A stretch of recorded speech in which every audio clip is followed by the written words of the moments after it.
आप सुन रहे थे मेरे साथ पसंदीदा औरत, भाग 65। अवनी की दी घड़ी बचाने के लिए पृथ्वी दूसरी मंजिल से नीचे पुल में गिर गया। ये देखकर अवनी का दिल धड़क उठा और चेहरे पर परेशानी के भाव उभर आए।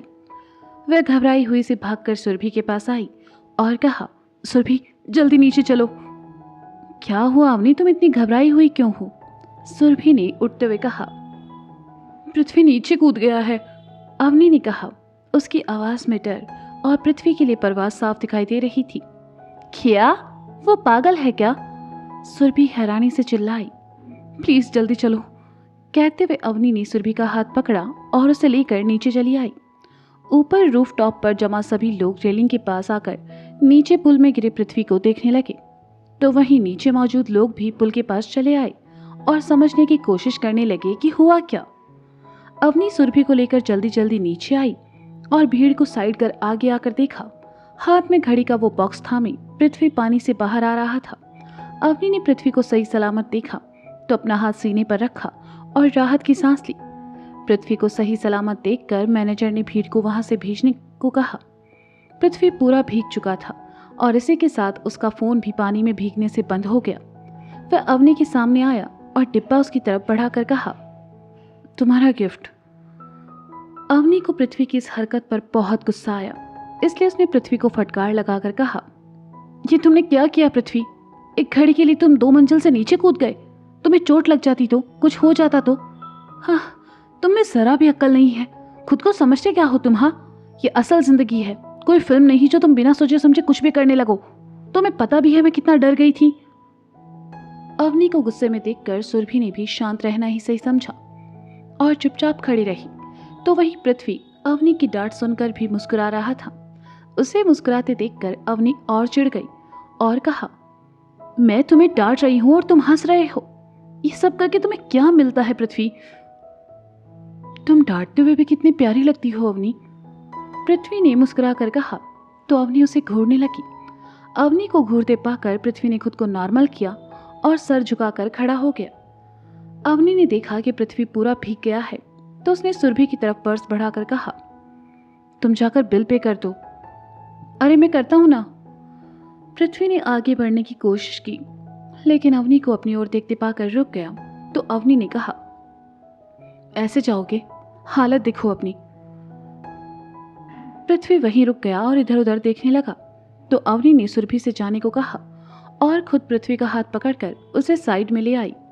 साइड में आकर अवनी ने अपने दुपट्टे से पृथ्वी का सर पोंछते हुए कहा, इतने बड़े हो गए हो लेकिन जरा भी अक्ल नहीं है, सीधा पानी में कूद गए, वो भी इतनी ऊपर से। एक तो वैसे ही ठंड है और उस पर ठंडे पानी में कूद गए तुम। बीमार होने का ज्यादा शौक है तुम्हें। और क्या हो जाता अगर वो डिब्बा पानी में गिर जाता तो? एक मामूली सी घड़ी ही तो थी, और आ जाती। लेकिन तुम्हें अगर कुछ हो जाता तो? सच में पृथ्वी कभी कभी तो हद करते हो तुम। अवनी को अपनी परवाह करते देखकर पृथ्वी को बहुत अच्छा लग रहा था। साथ ही वह मन ही मन बहुत खुश भी हो रहा था कि उसे अवनी जैसी पत्नी मिली है जो उसकी इतनी परवाह करती है। अरे तुम्हारा दुपट्टा खराब हो जाएगा, पृथ्वी ने अवनी को भुनभुनाते देखकर कहा। हाँ, दुपट्टे खराब होने की फिक्र है तुम्हें, लेकिन खुद की क्या होगा तुम्हारा पृथ्वी? अवनी ने कहा, कुछ नहीं होगा मुझे, हम हमेशा साथ रहेंगे।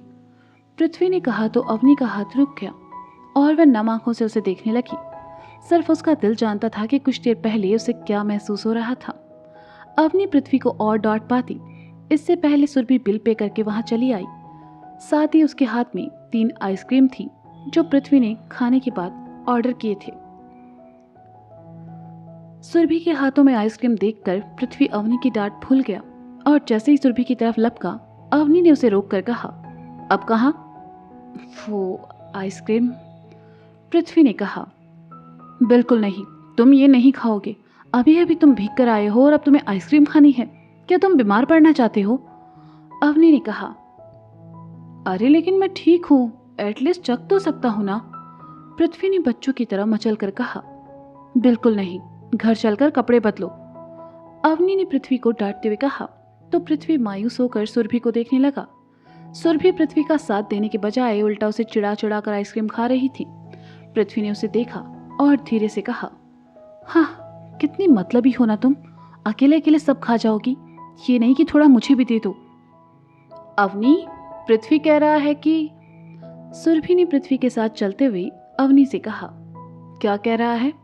अवनी ने पलट कर कहा। कुछ भी तो नहीं, कुछ नहीं कहा मैंने, पृथ्वी ने झेंपते हुए कहा और अवनी के बगल में चला आया।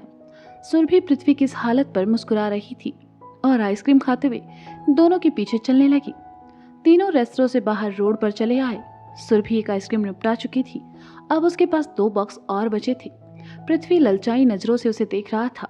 पृथ्वी का फोन पानी में गिरने की वजह से बंद हो चुका था और साथ ही भीगने की वजह से उसे ठंड लग रही थी।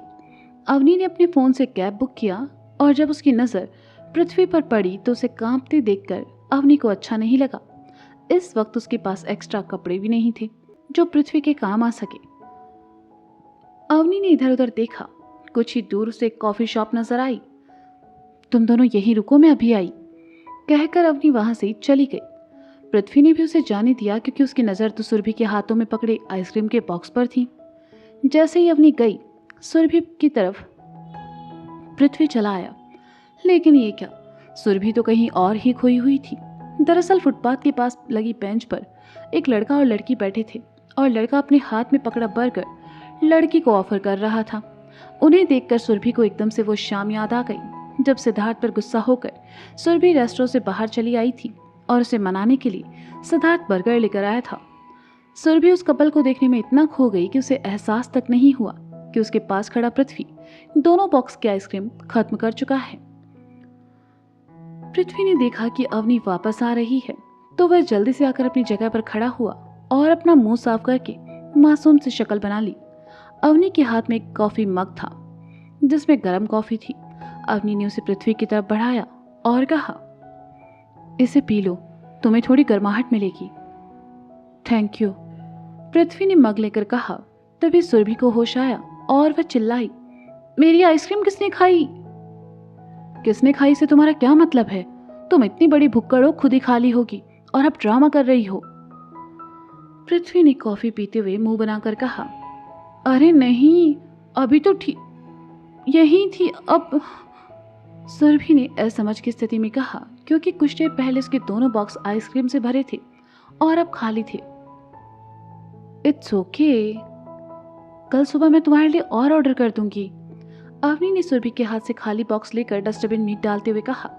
बेचारी सुरभि, उसे समझ ही नहीं आया कि उसके साथ ये हुआ क्या।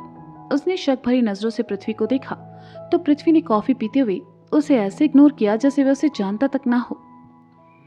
कैब आ चुकी थी। तीनों कैब में आ बैठे और घर के लिए निकल गए। उसी रेस्टोरेंट के रूफटॉप पर खड़ा विक्रम उन तीनों को जाते हुए देख रहा था। उसने आसमान की तरफ देखा और कहा, आप भी कमाल करते हो। जो लड़की मुझे पहली नजर में भा गई उसे बार बार मेरे सामने ले आते हो, लेकिन मोहब्बत के साथ ये दुश्मनी देनी जरूरी थी क्या? पृथ्वी, अवनी और सुरभि घर पहुंचे। पृथ्वी कपड़े बदलने चला गया। उसने देखा उसका फोन पानी में गिरने की वजह से बंद पड़ चुका है। उसने अपना फोन खोलकर साइड में रखा और बाथरूम में घुस गया। उसने गर्म पानी का शावर लिया और गर्म कपड़े पहनकर बाहर चला आया। सुरभि भी कपड़े बदल चुकी थी और अवनी किचन में थी। वह पृथ्वी के लिए कोई काढ़ा बना रही थी। पृथ्वी हॉल में आया और सुरभि को चुप देखकर कहा, क्या हुआ, जुबान चार्ज पर लगाई है क्या? सुरभि ने सोफे पर पड़ा कुशन उठाया और पृथ्वी की तरफ फेंक कर कहा, तुम बहुत बुरे हो, वो आइसक्रीम तुमने खाई थी। पृथ्वी ने कुशन कैच किया और सुरभि से कुछ दूरी बनाकर उसके बगल में बैठते हुए कहा, अरे तो क्या हो गया, मैं कल तुम्हारे लिए और ले आऊंगा। वैसे भी उस वक्त तुम किसी के ख्यालों में खोई हुई थी। सुरभि ने सुना तो हैरानी से पृथ्वी की तरफ देखा। आखिर पृथ्वी को कैसे पता? ये सोचकर सुरभि सामने देखने लगी। पृथ्वी ने उसकी टी शर्ट की बाजू का कोना पकड़ा और कहा, बताओ बताओ, आखिर तुम किसके ख्यालों में खोई थी? किसी के भी नहीं। तुम मुझसे ऐसी बातें क्यों कर रहे हो? सुरभि ने अपनी टी शर्ट छुड़वा कर कहा। ओह, तो तुम चिढ़ रही हो। इसका मतलब कोई तो है जिसके बारे में तुम सोच रही हो। बताओ बताओ, कौन है? वैसे तुम चाहो तो उसे इम्प्रेस करने में मैं तुम्हारी हेल्प कर सकता हूँ। तुम चाहो तो मुझसे एडवाइस भी ले सकती हो, पृथ्वी ने इतरा कर कहा।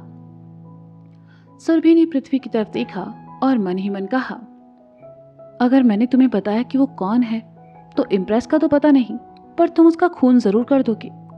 ओ, ये मैं कहाँ फंस गई। सुरभि ने मन ही मन सोचते हुए रोने जैसा मुंह बनाया तो पृथ्वी ने कहा, अरे अरे, मैं तो मजाक कर रहा हूँ। सुरभि ने सुना तो खा जाने वाली नजरों से पृथ्वी को देखा। पृथ्वी ने वहां से उठने में ही अपनी भलाई समझी और बालकनी में चला आया।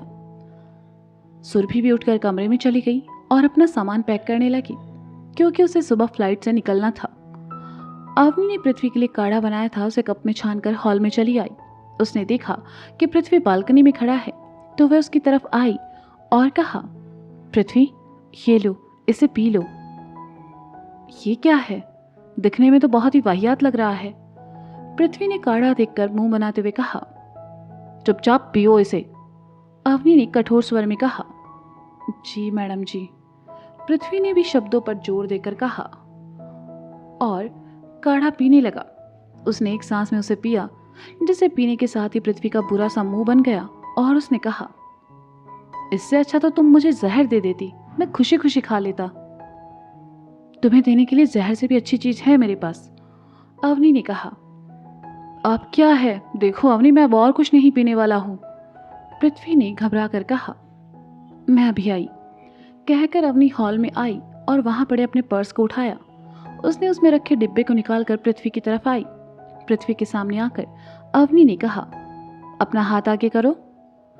पृथ्वी ने अपना हाथ आगे किया तो अवनी ने डिब्बे में रखी घड़ी निकाली और पृथ्वी की कलाई पर बांधते हुए कहा, मुझे उम्मीद है ये तुम्हें पसंद आएगी। ये बहुत अच्छी है, पृथ्वी ने कहा। तो फिर तुम इसे रोज पहनोगे ना? अवनी ने चमकती आंखों से पृथ्वी को देखकर कहा, हाँ, रोज। अब इस घड़ी की सुइयां मेरी धड़कनों के साथ ही रुकेगी, पृथ्वी ने अवनी की आंखों में देखते हुए कहा। पृथ्वी के ये शब्द सुनकर अवनी के दिल में एक चुभन का एहसास हुआ और आंखों में दर्द उभर आया। उसने तड़प कर अपनी उंगलियां पृथ्वी के होठों पर रख दी और नाम में अपनी गर्दन हिला दी, जैसे उसे कहना चाह रही हो कि ऐसा मत कहो। तो दोस्तों, पृथ्वी की जगह कोई और होता तो क्या पानी में कूदने की बेवकूफ़ी करता? क्या विक्रम की गंदी नज़र पड़ चुकी है अवनी पर? घड़ी को लेकर पृथ्वी ने क्यों कहे ऐसे शब्द जिन्हें सुनकर अवनी तड़प उठी? जानने के लिए सुनते रहिए पसंदीदा औरत मेरे साथ। नमः पार्वती पते हर हर महादेव शंभु।